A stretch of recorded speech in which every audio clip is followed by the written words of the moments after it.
Hello दोस्तों, आज का जो हमारा टॉपिक है बहुत मोस्ट इम्पॉर्टेंट है, तो प्लीज़ हमारे वीडियो में लास्ट तक बने रहिए। और देखिए, आज का हमारा जो टॉपिक है वो है मशीन। मशीन क्या है, कैसे वर्क करती है, मैं आपको ये समझाऊंगी अपने इस वीडियो के जरिए। तो मशीन क्या है, हमारी किसी भी भारी कार्य को करने के लिए उसका इजी तरीका मीन्स कि अगर हम कोई भारी कार्य कर रहे हैं, उसको आसानी से कैसे किया जा सकता है, उसको हम कैसे आराम से कर सकते हैं। जैसे फ़ैन है, वो भी एक मशीन ही है। लाइट दी तो जल्दी से घुमा, हवा दे। अगर हम हाथ से करेंगे तो हमें एफर्ट लगेगा ज़्यादा। तो ऐसे हम जल्दी से जल्दी, देखो बहुत सारी मशीनें हैं हमारी जो जल्दी से कार्य कर लेती हैं, जल्दी से हम कोई भी चीज़ को निपटा देते हैं। जैसे 3 इडियट्स मूवी में बहुत सारी अच्छी डेफिनेशन दे रखी है, लेकिन कोई नहीं, अभी 3 इडियट्स मूवी तो नहीं चल रही है, लेकिन मैं आपको फ़िलहाल बताती हूँ मशीन। मशीन में क्या है कि जब कोई ऐसा यंत्र जिसमें हम कम बल लगा के, मतलब कम कार्य करें और कम समय में हम कोई कार्य को आसानी से और जल्दी कर लें, तो उसको क्या कहते हैं, उसके लिए हमें क्या कहते हैं, मशीन। तो मशीन का क्या होता है, मशीन में जैसे हम एक टॉपिक हमारा होता है लीवर यानी कि उत्तोलक हमारा होता है। उसमें उत्तोलक क्या करता है कि शक्ति होती है, भार होता है, आलम यानी कि लोड, पावर, एफर्ट, मतलब हमारा होता है उसमें कि हम किसी मशीन होती है जैसे कोई भी, उसमें हम क्या लगाएंगे, लोड लगाएंगे, कोई भार होगा, हम उसे उठाने के लिए क्या लगाएंगे, एफर्ट। तो किस मशीन के जरिए वो इजीली हो जाएगा, तो इस बारे में मैं आपको बताती हूँ। तो पहले क्या टॉपिक है हमारा, लीवर यानी कि उत्तोलक में कैसे होता है कि सबसे पहले क्या होता है, शक्ति, पावर, शक्ति, एफर्ट। हम क्या एफर्ट लगा रहे हैं किसी कार्य को करने के लिए, हम जो एफर्ट लगाते हैं कार्य करने या मशीन पे जो कार्य किया जाता है, शक्ति यानी कि जो हम मशीन पे जो कार्य करने का प्रयास करते हैं, वो शक्ति को क्या कहते हैं हम, पावर, एफर्ट। इसको क्या करते हैं, आयास भी बोलते हैं। इसको हम किससे जनरेट करते हैं, पी से। हम इसको किससे लिखते हैं, हम इसको पी से लिखते हैं, ठीक है। फिर हमारा जाता है भार हमारा क्या है कि मशीन द्वारा वस्तु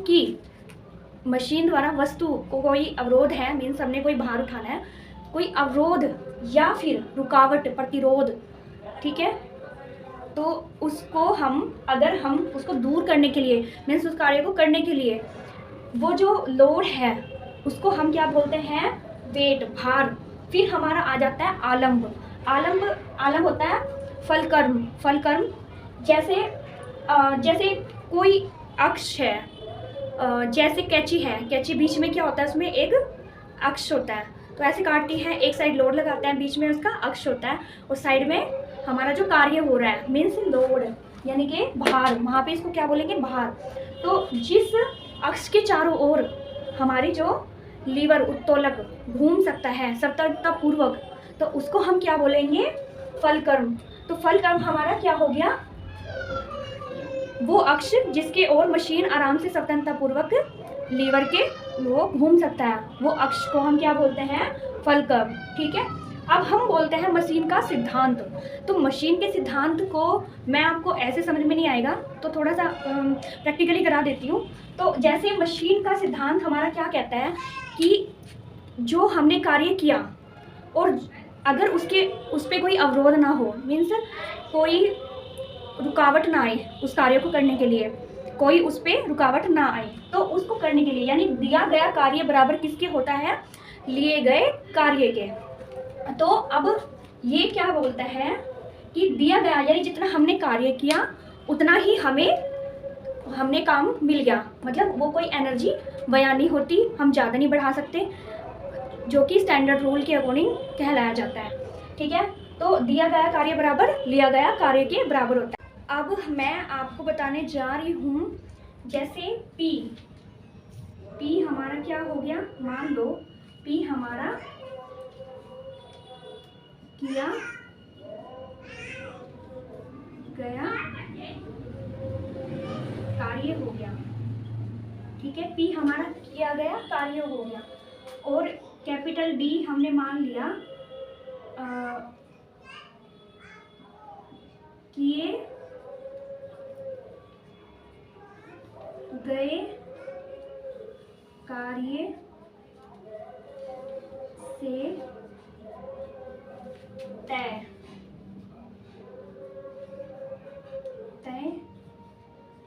की गई दूरी। ठीक है, P हमारा क्या हो गया, कार्य हो गया। D हमारा जो हमने कार्य किया उसके द्वारा जो तय की गई दूरी, यानी हमने फिर हमारा आता है W, भार जो हमें कार्य करना है, मीन्स क्या काम करना है, भार लोड उठाना है,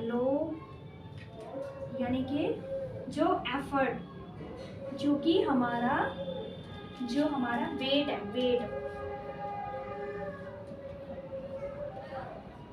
ठीक है, भार है। अब यानी कि जो हमारा भार है जो हमने कार्य करना है वो, या फिर अब स्मॉल d हमने मान लिया कि जो कि भार को उठाने के लिए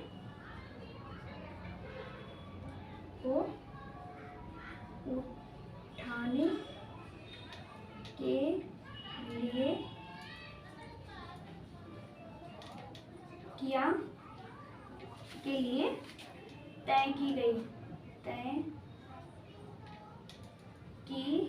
गई दूरी। ये हमारे समीकरण बन गई। तो अब क्या हो गया, दिया गया कार्य बराबर लिया गया कार्य, तो P जो हमारी तय की गई दूरी, ये हमारे समीकरण बन गई। तो अब क्या हो गया, दिया गया कार्य बराबर लिया गया कार्य, तो P जो हमारी है P मल्टीप्लाई कैपिटल D बराबर W मल्टीप्लाई स्मॉल d। तो ये हो जाएगा हमारा इक्वेशन, यानी कि जो हमने कार्य किया वो दिया गया कार्य,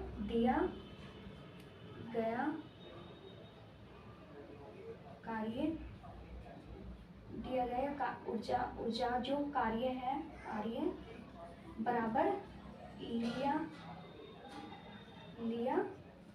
गया कार्य। तो ये क्या है, हमारी इक्वल होती है। फिर MA यानी कि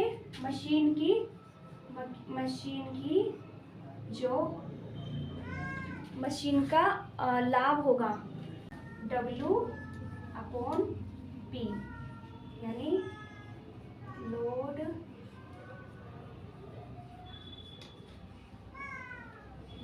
अपॉन, ये हमारा क्या होगा, लोड अपॉन एफर्ट, यानी हमारी जो कि यांत्रिक लाभ होगा। ठीक है, तो अभी मैंने आपको क्या बताया है, मशीन बताई, फिर ऐसा यंत्र जो इजी कर दे कार्य को, मतलब आराम से कर दे। फिर मैंने बात करी है लीवर की। लीवर क्या करता है, शक्ति। इसमें क्या होता है, 3 पॉइंट होते हैं। 3 पॉइंट हमारे क्या होंगे, शक्ति, भार, आलम, यानी कि एफर्ट, लोड, फलक्रम। ठीक है, ये हमारे हो गए। अब हमने मशीन का सिद्धांत क्या कहता है कि दी गई ऊर्जा मतलब दिया गया कार्य बराबर लिया गया कार्य। ठीक है, फिर दूसरा मैंने बोला इक्वेशन हम सॉल्व करते हैं। तो P क्या हो गया, किया गया कार्य, फिर D किए गए कार्य द्वारा तय की गई दूरी, फिर W भार, वेट, फिर D यानी कि जो हमने लोड उठाया यानी कि भार उठाया उसको तय करी गई दूरी, उसको उठाने के लिए। ठीक है, तो फिर हमारा दिया गया कार्य बराबर लिया गया कार्य, P into D is equal to M into small W into small D। फिर हमारे यांत्रिक लाभ यानी कि मशीन द्वारा यांत्रिक लाभ क्या हुआ, हमारा एफर्ट क्या, हमें क्या प्रॉफिट मिला। तो MA क्या होता है, MA बराबर यानी मैकेनिकल एनर्जी हमारी क्या होगी, W upon P, load upon effort. ठीक है, ये हमारी हो गई मशीन तक की। अब मैं आपको बताती हूँ आलम्ब कितने तरीके के होते हैं। लीवर में कितने तरीके के होते हैं, लीवर यानी उत्तोलक कितने तरीके के होते हैं, 3 तरीके के। तो पहला प्रथम श्रेणी का उत्तोलक हो गया, द्वितीय श्रेणी का उत्तोलक और तृतीय श्रेणी का उत्तोलक। तो प्रथम श्रेणी का उत्तोलक क्या कहता है हमारे से कि जो आलम्ब होता है, उत्तोलकों में जो आलम्ब होता है वो भार तथा आयास के बीच में होता है, यानी कि हमारा क्या होएगा, कैसे डायग्राम कैसे बनेगा, अगर हम बनाएंगे ये मान लो एक छड़ है ए बी, तो इसमें एक साइड क्या है हमारा, इसमें साइड में क्या है हमारा, एक साइड क्या है हमारा, फलक्रम कहाँ है हमारा, बीच में, यानी कि यहाँ पे क्या हमारा फलक्रम, और यहाँ पे क्या होएगा हमारा भार, और यहाँ पे हमने जो शक्ति लगाई पावर, यानी कि यहाँ पे हमने शक्ति लगाई, यहाँ पे हमारा क्या है फलक्रम है बीच में, और ये क्या है हमारा लोड। जैसे कैंची, यानी बीच में क्या हो गया, फलक्रम क्या होता है, मैंने बताया था पिछली डेफिनेशन में कि फलक्रम जो स्वतंत्रता पूर्वक जिसके अक्ष के अकॉर्डिंग चारों तरफ घूम जाए। तो अब हमारा द्वितीय श्रेणी का उत्तोलक आ जाता है। तो द्वितीय श्रेणी का उत्तोलक हमें क्या कहता है कि जो आलंब होता है, मीन्स जो फलक्रम होता है, आलंब फलक्रम, वो क्या होता है, जो फलक्रम होता है वो भार यानी कि लोड होता है, जो फलक्रम और पी यानी कि आयास के बीच, प्रेशर यानी पावर यानी कि, तो वो क्या कहता है कि जैसे मान लो डायग्राम बनाया ए और बी, तो यहाँ पे लोड कहाँ होगा, भार कहाँ लगेगा, यहाँ पे, यानी ये कहाँ पे भार कहाँ है, किसको उठाएंगे, भार को, बीच में भार होगा, और यहाँ पे क्या होगा हमारा आलम यानी कि फलक्रम, मतलब कई साइड में फलक्रम होगा, ठीक है, और फिर एक साइड में हमारा क्या होगा आयास, यानी कि जो हमने कार्य किया, मतलब उसको इजी करने के लिए।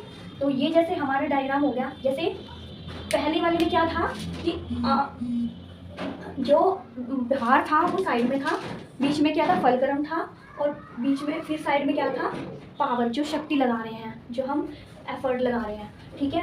इसका क्या है एग्जांपल, कैंची, जैसे बीच में कैंची होती है, प्लास हो गया, बोझ उठाने के जो मूड़ी भी छड़ है, ऐसे बीच में उसको ऐसे उठाते हैं ना, बीच में कहीं को रख के, तो जैसे, तो सेकेंड श्रेणी के उत्तोलन में क्या हो गया कि भार बीच में होगा, मतलब बीच में भार कहीं रखा होगा, और साइड में फलक्रम होगा, और साइड में, एक साइड में क्या होगा, हम जो एफर्ट लगाएंगे, तो जैसे नींबू में छोड़ते हैं, उसको किस में रखते हैं, बीच में रखते हैं, फलक्रम शुरू में होता है। जैसे कूड़ा उठाने की वो रेड़ा होता है, ऐसे उठाते हैं कूड़ा, तो उस वो देख लो, और स्रोता हो गया, ठीक है, बहुत सारी जैसे चीज़ें हो गई, तो ऐसे। अब हम बात करते हैं तृतीय श्रेणी के उत्तोलक यानी कि लीवर, तृतीय श्रेणी के यानी कि थर्ड टाइप लीवर हमारा क्या कहता है कि जो आयास होता है, मीन्स पावर, वो किसके, आलम यानी कि फलक्रम और भार के यानी लोड के बीच में होता है, यानी कि कोई ऐसे कुछ होगा, यहाँ पे क्या होगा फोर्स लगाया हमने, ठीक है, फिर यहाँ पे नहीं, यहाँ पे क्या है हमारा भार रखा है साइड में, ठीक है, हमें यानी कि यहाँ पे कार्य करना है कुछ, फिर यहाँ पे हमने बीच में फोर्स लगा दिया, ठीक है, और फिर भार कहाँ होगा, यानी कि W भार यहाँ हो गया, ये कोई छड़ है A B, ठीक है, जैसे किसान होता है, चिमटा होता है, ठीक है, हम साइड में हमने कहीं बीच में उसको एफर्ट लगाएंगे, फलक्रम एकदम साइड में होगा, ठीक है, ऐसे कुछ करके चिमटा होता है, यहाँ पे हम पकड़ के ऐसे करते हैं, चिमटे को क्रोशे लगाते हैं, कोई चीज़ पकड़ लेता है, यानी कि यहाँ पे हमने कोई चीज़ को पकड़ा है। हल हो गया, हल को हम बीच में से कहीं से पकड़ते हैं, साइड से तो नहीं पकड़ते, और फिर उसमें कार्य चलता रहता है।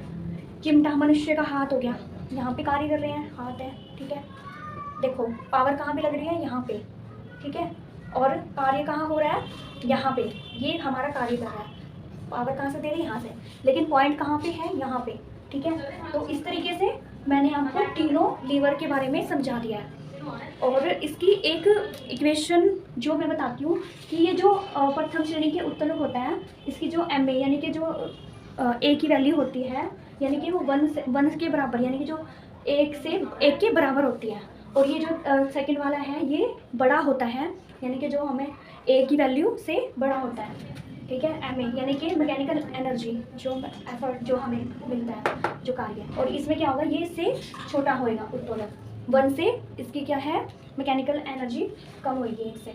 तो इस तरीके से ये मैंने आपको तीनों समझा दिया, और आप मेरी वीडियो को देखो, और देखो अगर कुछ प्रॉब्लम